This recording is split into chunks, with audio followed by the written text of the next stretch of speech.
associated with Seeking Integrity and Dr. Rob and Tammy and Cheryl and their great team. I really enjoyed doing this webinar and getting to share a little bit about Prodependence. It's really exciting. If you guys are on here, you probably already have Rob's book and have read it. And if not, get it. It's amazing. And there's more to come. Dr. Rob and I are writing this year together a workbook to accompany this book that will be, we hope, very useful. I want to also give the disclaimer that I work a lot in sex addiction, just in my personal work, in my therapeutic work. And so if that's a default I go to with sex or partners or betrayed partners of sex addicts, that's why. But Prodependence is definitely relevant for any type of other addiction or severe mental illness or other struggles that may go on. And it's also not just relevant for partners, but families, friends, colleagues, people around you that you may interact with, that you may have a relationship with that might be struggling. So just keep that in mind, even though I may default to sex and betrayed partners. So I kind of picked a topic today to kind of start with and warm up our discussion. Please feel free to type in questions or comments about this topic, but also any topic that you might be sitting on that you thought, I just want to ask somebody, a professional, this question. I've been wondering. So it doesn't have to be on topic. I just want to make sure you know that, even though I may be focused on a topic for a little while. So I think that's all the disclosure. So or the only thing I had to say. But so Prodependence, sometimes we get this question, what about in the old codependency models, there was a lot of concepts wrapped into codependent treatment. Some of them were very useful and helpful, and some of them might not have been for everyone. So I want to talk about one that is really relevant. It was taught, it's been taught since the beginning of understanding what it's like to be in a relationship with somebody who's addicted or struggling. And that is the concept of boundaries and the importance of boundaries in a relationship, particularly one where there's addiction. I often say, addicts don't get to addiction if they had good boundaries to begin with. So there's a lack of boundaries, internal ones for that person from the get-go. And then because there's so many things that happen that are hurtful in the relationship, and so many behaviors that are not only hurtful, but out of bounds, so to speak, with an addict, it requires the need, it presents the need for both the addict and the family and partners to have healthy interactions with each other and healthy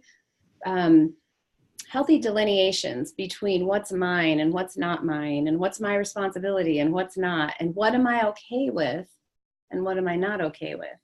And that can get really muddy sometimes in an addiction situation or a mental health crisis or any of those type of things. With addicts, as they are in recovery, if they're in recovery, they're going to struggle for a while with sobriety and learning how to live a healthy life. And if you're in relationship with somebody who's doing that, sometimes that learning process is really painful.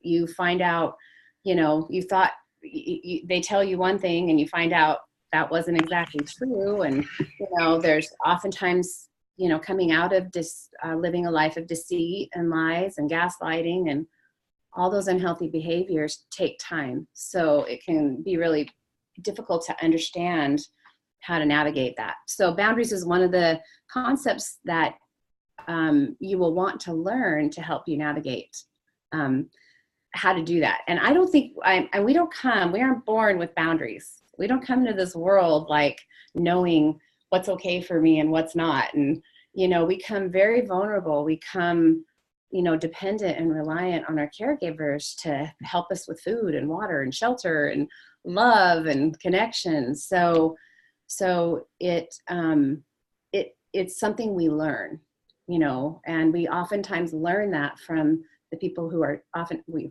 do learn that from the people we interact with and who are teaching us, and oftentimes our primary caretakers. So, and sometimes we have really good boundary systems in place, and we get taught that by being mentored and people setting limits with us and teaching us how to set limits.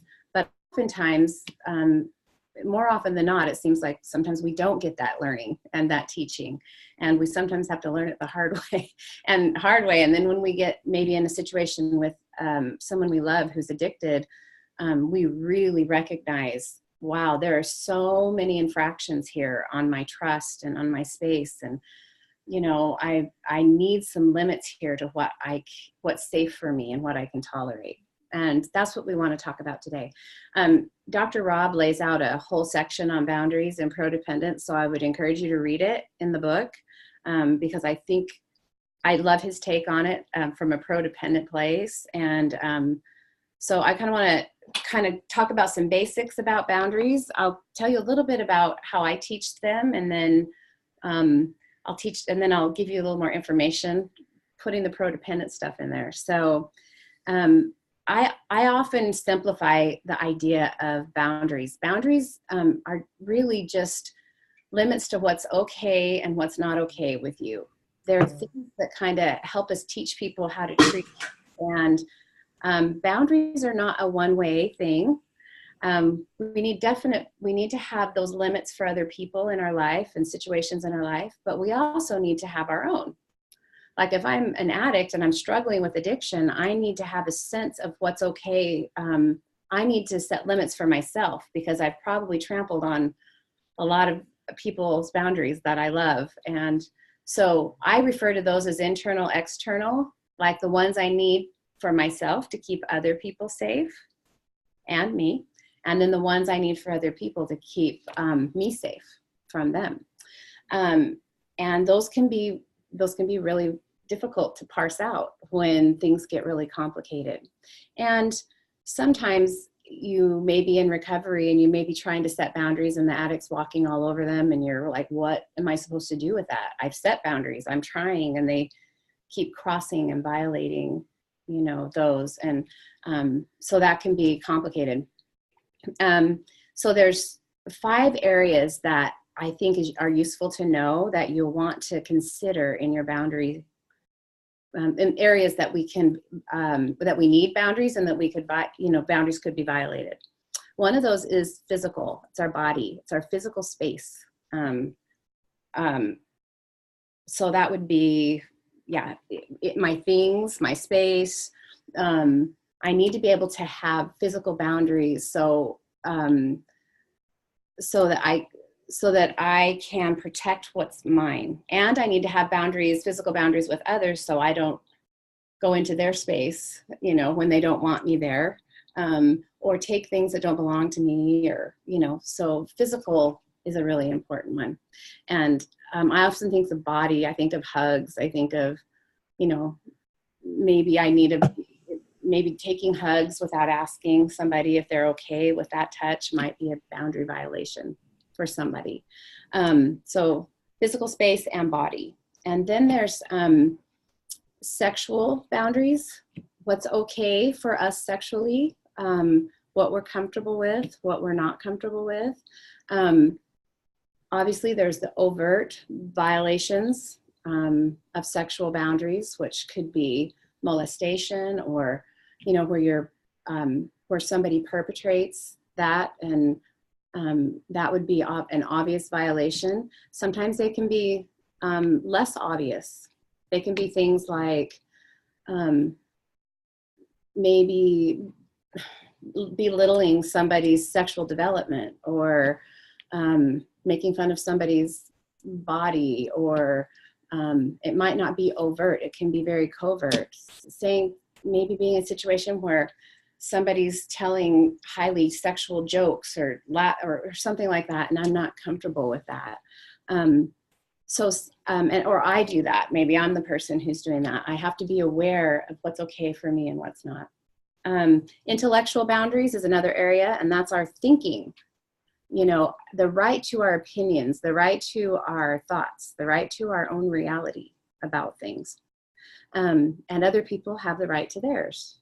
And oftentimes those things don't match. Frequently, those things don't match for most people, particularly in an addiction situation. You might have, if you're the partner, for instance, you might have a very specific reality about what's going on, and you confront the addict, and they will have a very different idea and or different reality. So learning how to respect each other's intellectual space and let each other have that. Another one's spiritual, and that's different for everyone. I really think spiritual is less, it could be religious, it could be, shaming somebody, using religion or something to shame somebody or control their behavior, but it could also just be, I think, about your individual worth as a person, your integral worth. Sometimes shame is associated with spiritual boundaries. Shaming somebody because of something, or denigrating somebody because of something they can't control, that's who they are as a person. And then the last one is emotional boundaries. We all have the right to our own feelings, how we feel about things, and so do our other people in our life. Boundary violations around emotions might be telling somebody else how to feel, or taking inventory of their feelings for them, not letting them experience them for themselves, or somebody telling you how you feel or how you should feel or not feel, using emotions to try and control another person or be controlled by another person. So these are some of the areas that you'll want to consider in your own life potentially. What boundaries do I need in these areas? What limits? What do I need for safety in these areas? What do I need so that I can take care of myself in these areas? I want to say too, as a caveat, boundaries are a lifelong journey. They're not something you're going to figure out in a day, in a year. The boundaries you need today, you might not need next year or next week. And the boundaries you'll need next year or next week might not be the ones you have today. I think any of us who have done any sort of work and have any sort of understanding about boundaries are consistently aware, or try to be consistently aware, of what our needs are and what boundaries we need to be implementing in our life so that we can have healthy interactions with others, and so that we feel safe. Another quick caveat is that boundaries are always about our safety and not about controlling or manipulating the behavior of another person. And that can get kind of muddy too when you're dealing with somebody with a chronic mental illness or addiction, which is very chronic. So I'll stop there and we'll check on questions, and we can come back to that if we need to. So very good, Kim. Thank you so much. We do have a question. The question is, my husband is a porn addict in denial. I had a boundary that he doesn't go to porn sites and sites with triggering images. This is because they make me feel scared and that he's going to treat me like I'm invisible again. He rejected me and played mind games around sex, which really devastated me. He had a slip this week, looked up games and with simulated sex. He then got Twitter and a few other apps and told me he feels like I'm treating him like a kindergartner because I'm keeping him away from social media. I would like to know if this boundary is appropriate. That's a really good question. Mm-hmm. Thank you for asking it. So this is kind of one of those areas I was talking about earlier. It sounds like you set a boundary because you said, I don't feel safe. I don't want him lying to me, deceiving me, using pornography when I've asked him not to. I do think it's an appropriate boundary. I would probably just maybe think about what do I need, not only to tell him, so you could reframe this and it might be more effective, I guess is what I want to say. I think you could say to him, because boundaries always kind of have a consequence for violation as well. And the consequences are always very natural, and they're a part of things that you will need to do, or that, that are about you. The consequence is not about the other person. So you might tell him, you know, I set this boundary because I don't feel safe. Um, you know, when you look at pornography, when you lie, or when you know, deceive me in that way. And the natural consequence of that is, I'm just giving an example. The natural consequence of that is I feel less safe and I don't want to be close to you. I don't want to interact with you as much. And because we're working and trying to heal our relationship, at least that's what I've been told by you, I would assume you would want to do things that would bring us closer together and not further apart. So if you continue to use pornography in this way at this time, or however that is, you got to know that I'm probably not going to want to be close to you. I'm probably going to need some of my own space, because we can't control what the addict does. We can invite our partner, in this case, invite him into a healthier space, but ultimately, I might need to figure out what I need, you know, and I might need to take action that way.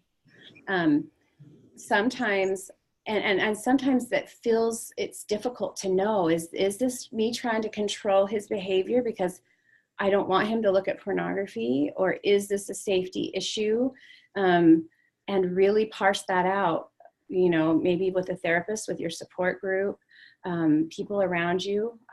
This is a good format as well to kind of parse that out and really challenge myself, because in a relationship where there's addiction, I just believe when the partner gets really clear about, like, there's things that I need, and if they don't get met, there's steps I will need to take, not ultimatums, just steps I will need to take for safety.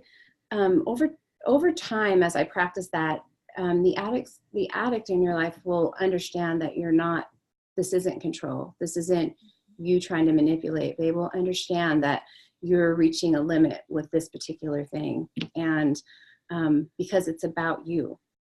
We're not going to stop him or her from looking at pornography in this case, or stop their behavior by telling them not to do it. We're going to do the things we need to, set the boundaries we need to for our own self-care, and hope that they'll get better, and hope that they will be respectful of that.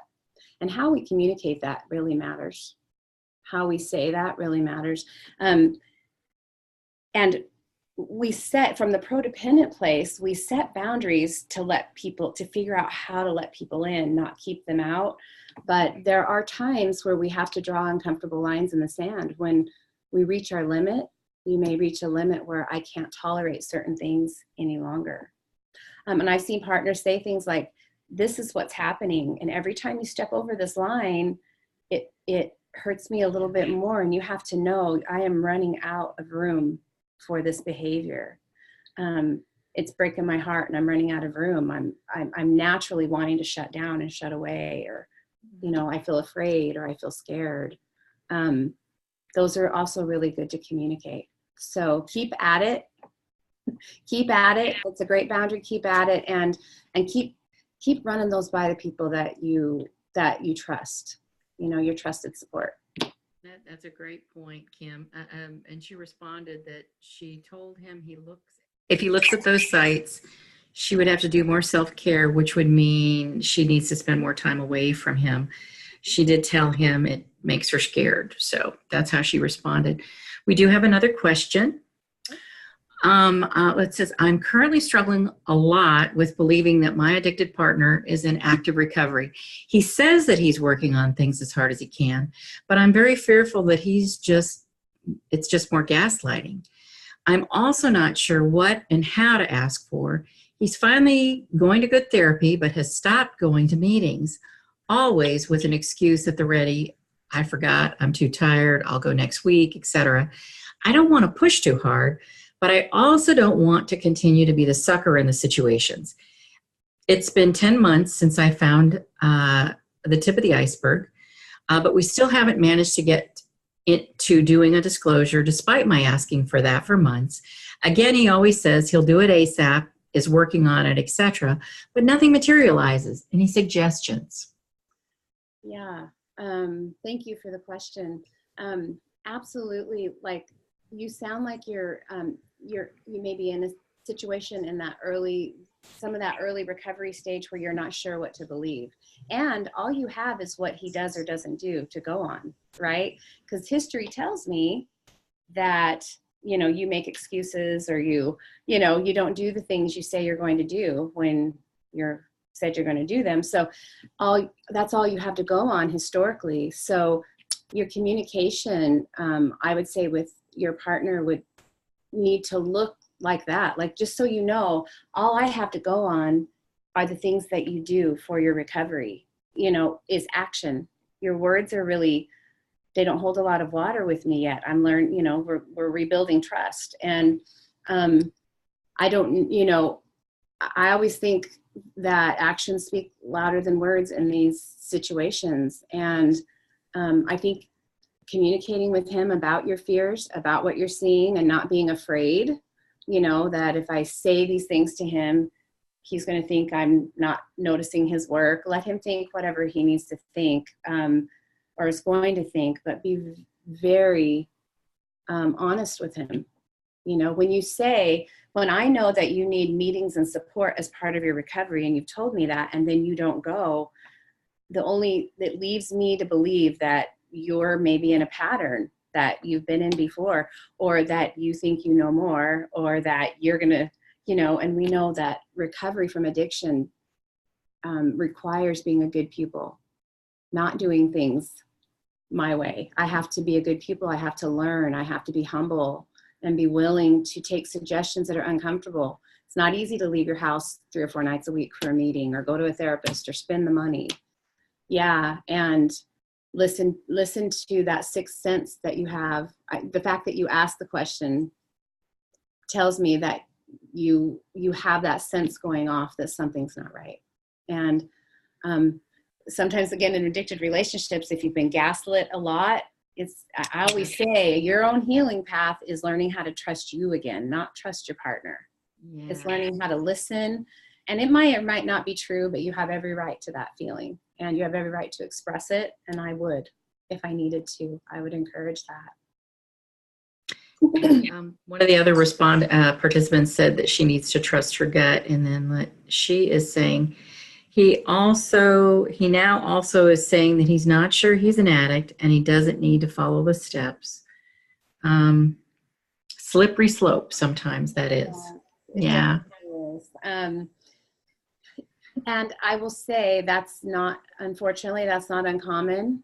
Because remember, there's a lot of doing it my way when I'm in an addicted cycle. It kind of got him there in the first place, but it's not unusual to have that kind of resistance and to kind of think I can do it my way. And sometimes addicts have to hit the wall a few times before they recognize, oh, my way's not working. And if he has good therapy and good support, and, you being honest about how you feel, usually, at least in my experience, if they're serious about recovery, they'll figure that out. They'll figure out, oh, yeah, I can't not go to a meeting, or I can't not do this and get healthy. That's what I've been doing, and it hasn't worked. So yeah, patience with that process is difficult, but huge. So another thing I want you to consider too is kind of goes back to the boundary discussion that I was talking about, but setting healthy boundaries is not so we can push that partner, the family member, or the struggling person out of our life, but it's about finding a safe way to let them in. I hope that makes sense. Sometimes it feels very punitive, and it can feel that way to the addict as well. But we're really looking at it from that lens and saying, okay, I don't want to push them out of my life. That's the last thing I want. I actually want a companion. I want a partner. I want my kid to participate with the family or whatever. But how can I safely let them into that space? And sometimes it's really difficult. It could be very minimal how much interaction, or how much I can let them in. But it's just a different way to look at it, instead of stay out here and then, in a punitive way. I really want you in my life, but because you create this lack of safety for me, I'm gonna have to have these guidelines for myself until you can be respectful of those. And that is, it's boundaries are, I think, the most difficult thing to understand and to implement. True. True story, Kim. I mean, it's like the into me you see, the intimacy piece of it. It's like, where do I end? What's okay for me to be vulnerable about because I don't feel safe? And then when I do feel safe enough to tell that story to that person that I feel the most vulnerable with, it's a challenge. She basically responded, thank you. It really helps. We have another question. How do you balance the need to withdraw emotionally from the relationship while working on rebuilding the relationship? Is that an oxymoron? Husband has a lot of narcissistic denial behavior, projecting insecurities that he's unaware of. Yeah.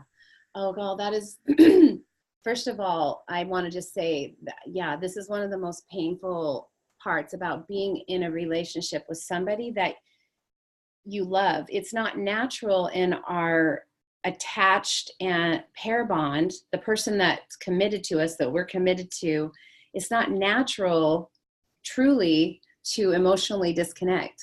That doesn't feel natural. It's not something that we want to do. That's the whole reason we're in a relationship, whether we know how to do it healthily or not. We join that relationship because we have a need. And you know, we have a need for connection. We have a need for secure and healthy attachment. And so when you're feeling like I can't be seen or I can't show up all the way, I have to protect and guard my heart and, you know, guard all this part of me, it's not natural. But I do think that sometimes it takes a little bit of work. And this is also kind of a prodependent idea. What is right about the relationship, or what has been right about the relationship? Is it all broken, or is it just broken in these areas? But, you know, but we still have a friendship. We still share hobbies, goals, beliefs. I don't know about your relationship, but what is good about our relationship? Because it feels like you just want to wash it all down the drain, you know, when some of these things get injured. So I will often tell partners, focus on, if you're struggling because you have to detach or you have to maybe set those boundaries for safety in some areas, also do that, but also focus on what's still valid in our relationship, what's still working, or that it's important to me that that we have in common, or that I love about this person. It's hard to see when you're angry and you're hurt. I totally validate that. But so you might not be able to stay emotionally as connected in some ways, but you might, and sometimes as a therapist, I'll try and hold that for, you know, I'll try and guard that and help guard that for a client who's in this situation. Like, because you might not want to tell your partner that because they broke your heart, but you might talk to a therapist and say, gosh, you know, this is my person. Let me tell you why I fell in love with him in the first place. And we have 4 kids and he's a great father. He's just, you know, or she is a great mom. But so I'll say, well, let's guard that. Let's protect that. Those are good things about your relationship. Why we work on, you know, some of the wounds. So that's it. I don't mean that to minimize the difficulty of that, but that's what I would suggest as an idea. Cheryl, you might have another idea. Well, no, I was just going to say that, I mean, it does feel a little paradoxical in that process, but it's important to know it's the not throwing the baby out with the bathwater kind of situation. And one of the really great examples given to me some time ago was, if you can look, just sit still and visualize your room. Take a look at your eyes, what your eyes can see, and have somebody sitting opposite you looking behind you. And so when I described what I could see in the room, I saw many things, pictures and colors and things that I described. The other person saw very different things. They were not the same things that I saw. So it gave me the opportunity to see that my reality sometimes isn't that person's reality. And it's because my reality is invalid or their reality is invalid. It's just that sometimes we can't see from where each other's at that moment in time. And sometimes those blocks to our vision are emotional. Sometimes there are wounding. Sometimes they're physical. You know, they can be all kinds of things. And it's scary. It's scary when somebody we care about is not on the same page that you are feeling like you're on. It's like, are we going to get here? And it's scary for you. I totally get that. So these are such great questions, though, and it so helps to have a forum to just have the discussion. I'm telling you, because when you get it outside of yourself, it gets perspective, right? Otherwise, in my brain, things get big. That is so true. That's one of the reasons why, yeah, finding your good support and finding places you can get that support. And I'm such a verbal processor, as you guys probably could tell by my chatteriness. I don't know if that's a word. How much I chat. It is now. It is now. I process a lot verbally, you know, so sometimes I don't need anybody to tell me anything. Sometimes I just need to talk it through. And maybe perspective of other people is super helpful, but sometimes we just have to have a safe place to do that, particularly if our relationship is unsafe, our primary relationship. I also wanted to just, I think there was a thing in there about husband displays a lot of narcissistic behavior, denial. Addiction in and of itself has narcissistic elements to it always. It's very self-serving. It's not other-serving, and it may not be, you know, like a narcissistic personality disorder, you know, something that way, but it definitely has narcissistic. You have to be in denial. You have to lie. You know, your partner's probably not going to be okay. You know, if you act out in certain ways that are going to hurt her, him. So, you know, there's got to be denial. There's got to be lies. There's got to be self-focus. I'm highly self-focused when I am in an addictive cycle. I am trying to decrease my pain and increase my pleasure. And in whatever way that my brain tells me to do that or is wired to do that, it's rarely malicious, if ever, but it feels like it when you're a partner. I think it's really important still that a partner in that situation can say, you know, this is how I feel. I feel like you can't see, you know, how self-focused you are and how abandoned I feel when you live in this denial and when you live, you know, when everything is about you. And by the way, those behaviors are usually very indicative of very deep-seated shame. I can't own my stuff. I can't be honest about who I am and say, wow, I hurt your feelings. I'm so sorry. That's what I do when I'm in this addictive cycle and I need to learn how to change it. That would take somebody who has worked on their shame and their insecurities and can own their crap. Addicts don't own their crap when they're in their addiction because they can't. It's too painful. So that's a lot of shame. And sometimes it helps me in my relationships when they're difficult to look at it that way and say, this is not a useful discussion because for whatever reason, they're not able to show up. I can feel they're in their shame. They're defensive. They're gaslighting. They're having to turn the tables on me and tell me what my problems are, you know, when I just need to confront a situation. So sometimes that helps me a little bit, not get caught up in that feels like craziness when you're in it. So I just wanted to address that. I don't know if that's helpful. I would agree, Kim. I think it's very helpful. I think timing too is such an important piece. I mean, if this is all brand new, I mean, I think one person mentioned 10 months, and I mean, that's still pretty fresh. The wound is still kind of sore, and, you know, the scab isn't off yet, and it feels very, very new. And some of these things take a little more time. And as we say in this field, you know, first you get awareness, and then you get awareness, you know, which is a lot bigger, if you will. And sometimes they don't happen at the same speed. You know, usually our support partners are so focused on trying to fix what's been going on, which is wonderful. Because they have been kind of the firemen in this situation where, holy cow, things are happening and we need to move on.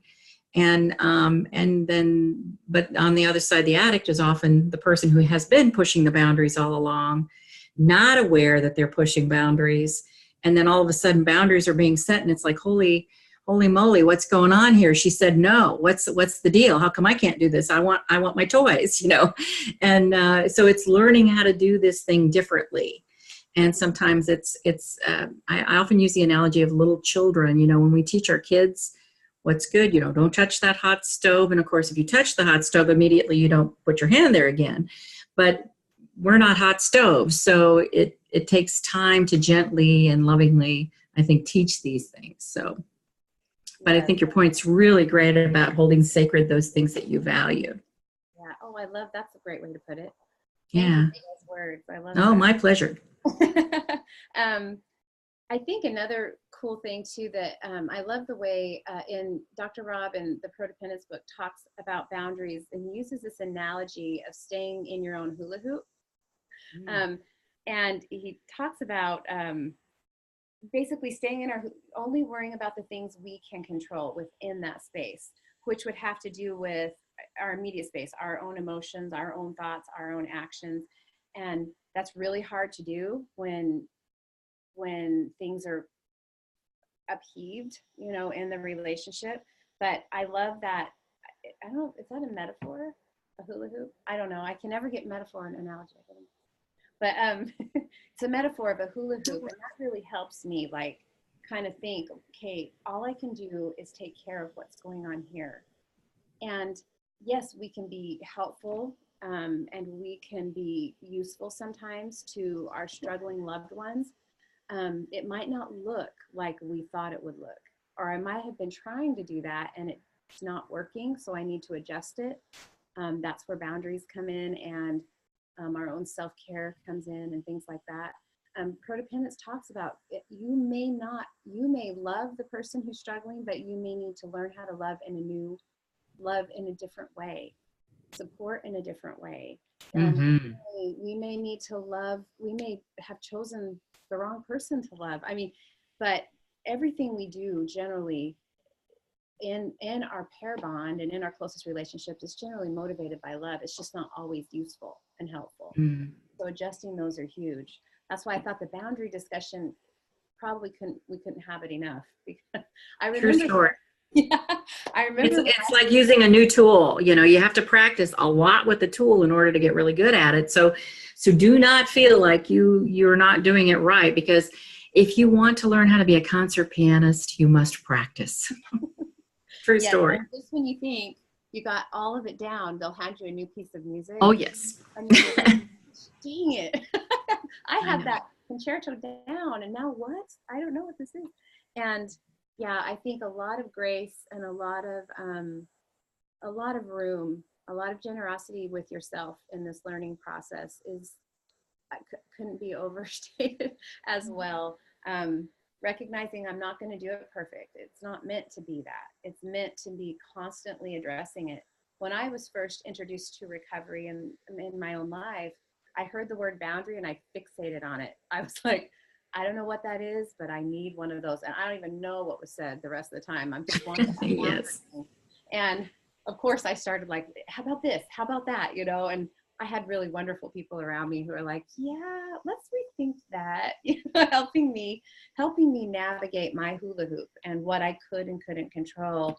But that word in and of itself, I came from a family system that didn't have that word. It wasn't a part of our vernacular or our behavior or anything else. Everybody took what they wanted and said what they wanted. There was no lines, you know, and so I just knew that I needed that. I knew instinctively, like I'm sure many of you are feeling, I just really need that. I need that so I can take a breath.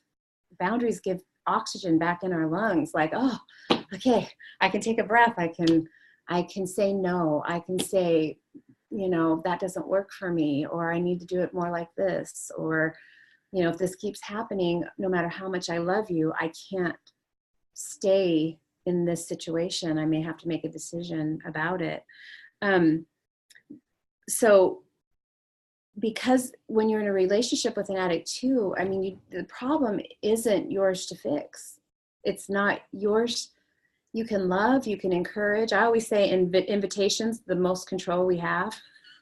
I don't know, like I can invite somebody by by, taking care of myself and having good boundaries and setting those limits and whatever I can invite, but that's about as much influence as I'm going to have. An addict created the problem, and has the struggle, and being graceful with them. They have that illness, they have that struggle, but it's theirs to work on. It's their train that's off the track, even though it greatly impacts the family and the partner. They have to do it. So I just have to figure out, again, what's in my realm of what I can manage and what's not. We don't manage addiction, just FYI.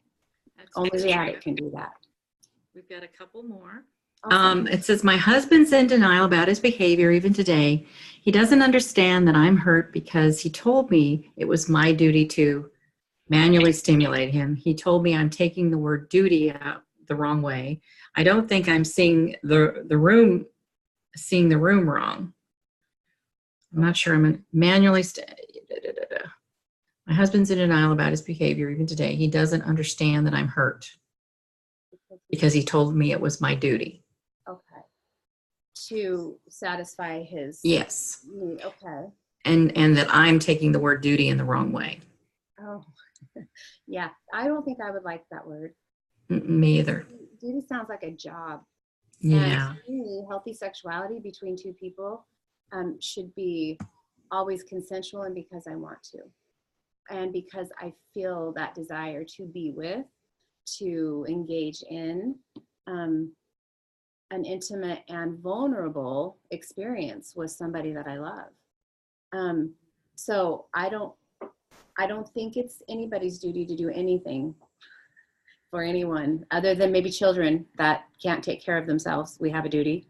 But to another grown adult, that tells me that there's, he's really struggling with feeling like he has needs that are going unmet.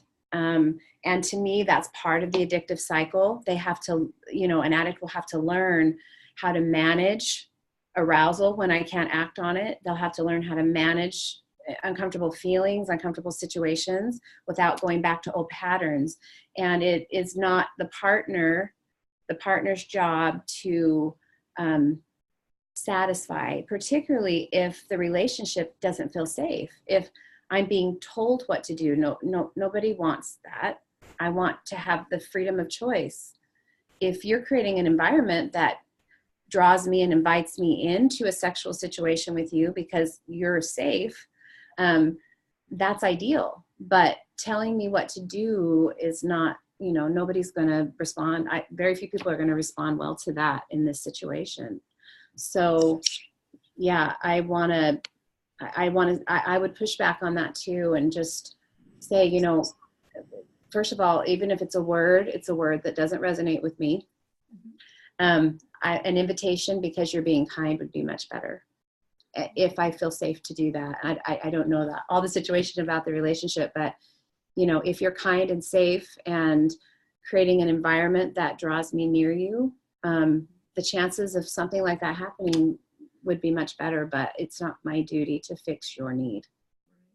And I think sometimes too we struggle with learning how to verbalize what it is we want and need sometimes too, because that's a really vulnerable thing to ask. I mean, what if I ask for what I need and somebody says they don't want to do it? So we're having to put ourselves out there.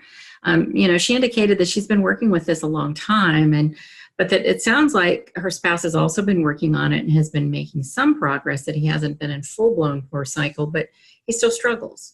And I think that's really true of a lot of addicts that we work with, is they struggle continuously with this, because relapse can be a hot 5 minutes ago just because what happens between your ears.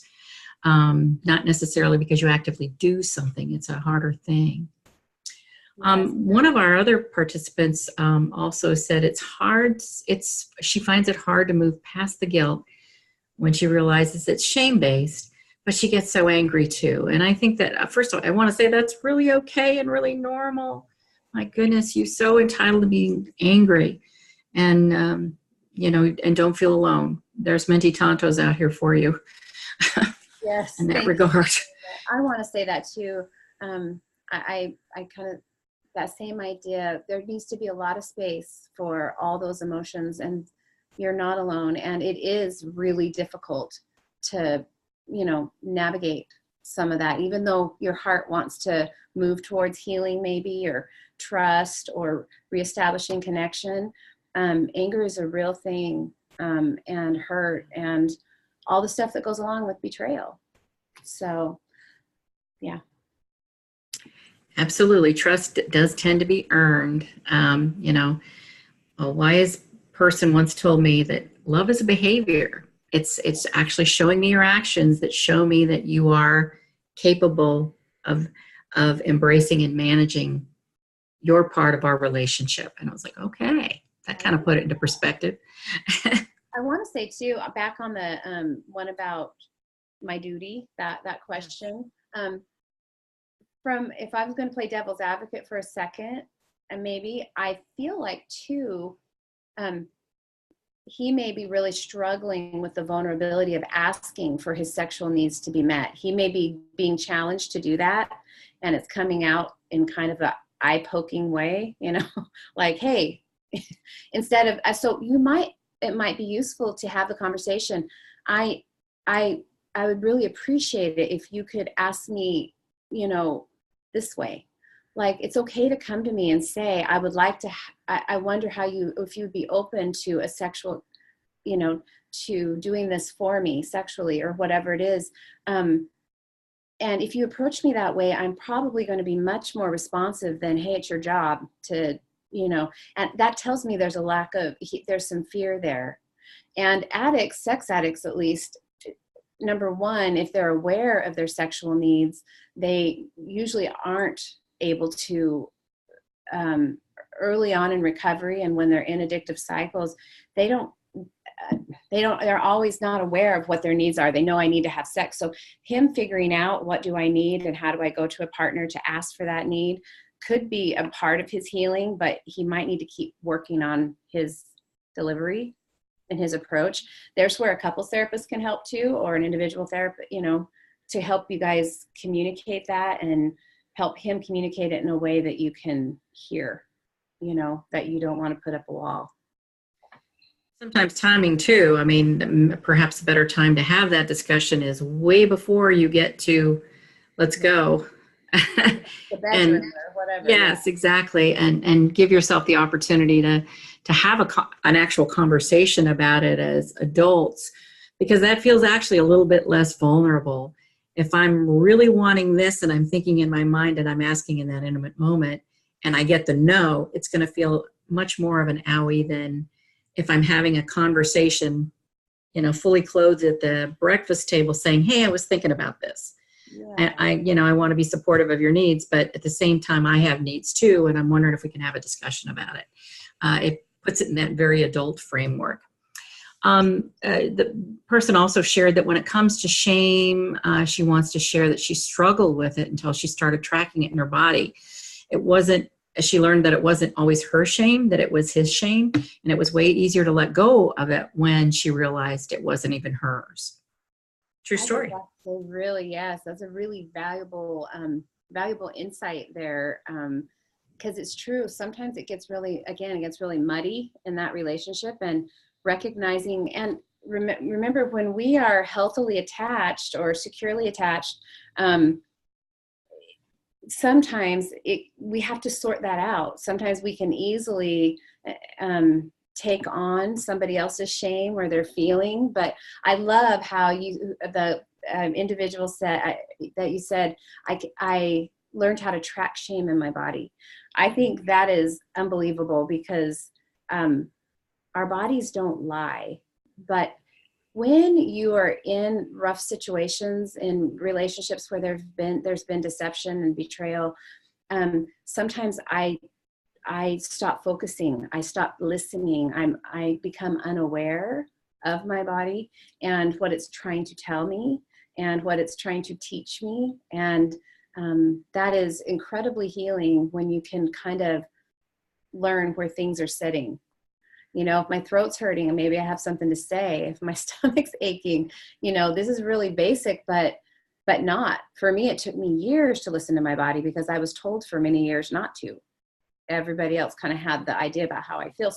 So me recognizing, oh, I need to eat, or why are my shoulders just aching? And so I love that. Thank you for adding that into the discussion. It's really true. It takes practice too to kind of learn that technique and skill. It doesn't come without some work as well. Absolutely. Very good. I think too, kind of considering boundaries, it's important to know that not some of the boundaries you want to set might be useful in some relationships and not useful in others. Not one fits all. I've learned that the hard way too in my growth, but because every relationship dynamic is different. Some might be boundaries across the board, needs that you have that you didn't know, and now I know I do. So that's something I'm probably going to have to hold or establish that healthy line in all my relationships. But most of the time they're very different given the circumstance and the type of relationship that we're in. So that's another kind of important thing to remember.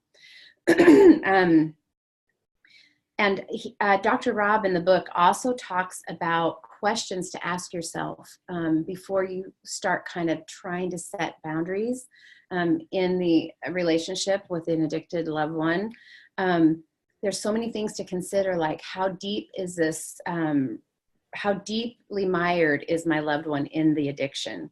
Does it completely control their life and thought process, or can they still, even on occasion, make intelligent and rational decisions? So I'm kind of asking myself those questions as I'm determining what healthy looks like in my relationship and what steps I might need to take. I might want to ask myself, would pulling back and letting the addict face all the consequences be helpful in terms of motivating their recovery? Does that make a difference or not? What would those consequences be if I pulled back? Are those consequences something I can live with if I pull back? I think that's really important because that will really check the motivation too for setting the boundary. What frightens me the most about the addiction? What's the hardest thing for me? And what part of the addiction do I most want to control? I think that's a good question. I think it's a super valid question. If I could, what part of it would I control? And is that a fear that I could actually let go of? Could I actually legitimately let go of that fear? And if so, how? So these are maybe just questions to get you thinking about the questions to ask myself as I consider boundaries. And because I think they're really important. Not all situations are the same. Not all, every addict and where they are and how long they've been there and how long those behaviors have been going on. And, it varies from person to person. Mental illness, same thing. If I'm working with somebody, we consider addiction a chronic mental illness. But there's other type of illnesses. If I have somebody who really battles bipolar, for instance, disorder, I'm going to really have to ask myself these questions. If I pull back, can I live with the consequences of that? If I draw this line in the sand with my adult daughter or whatever, can I live with what the consequences might be? And what do I most fear? And how do I let go of those fears? And, so every relationship has a different dynamic you have to consider. Not all, one size does not fit all. And back in the codependent recovery, very true. Back in the codependent recovery days, it was a little more boxy.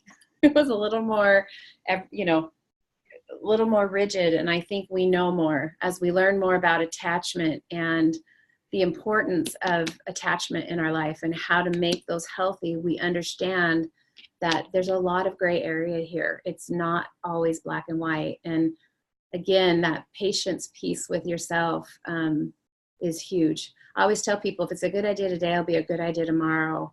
If it's always going to be the right idea. So sometimes I just have to give myself the space to think through and process, talk to people I trust, and really give myself the time. And then there are times you have to make decisions, like if it's imminent, if somebody is in really put themselves in harm's way, I might have to make a really fast decision. And that's okay. And you might make the right one and you might not, but if it's out of love, then you hopefully, and care, you can give yourself that space to be imperfect at it. Amen. We are out of time, folks. We really want to thank you, Kim, for taking the time to spend with us and illustrate, what we're doing with boundaries and how it applies to this new model of recovery around prodependence. And thank you so much, participants, for our questions. It's so helpful when you share to each other, because it prompts the next person to kind of think about, oh, this is how I experienced it. And does this apply to me, or would this be useful for the other person? So thanks so much for participating.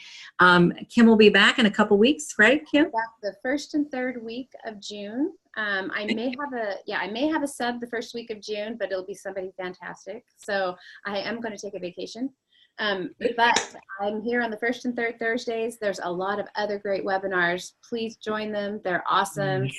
Dr. Rob does a couple a week, and there are so many great experts that have so much great information to offer. So I'd encourage you to participate in as many as you feel like you need. Very much so. There's a lot to offer in sexandrelationshiphealing.com as well as prodependence.com. And if anybody is in need of any resources, please don't hesitate to reach out to us through sexandrelationshiphealing.com or prodependence.com. You can contact us, and we'll be happy to connect you with resources in your area that are knowledgeable about this. So we've been working on this a while now. So thanks so much. We'll see you next time. Thank you. Bye. Bye.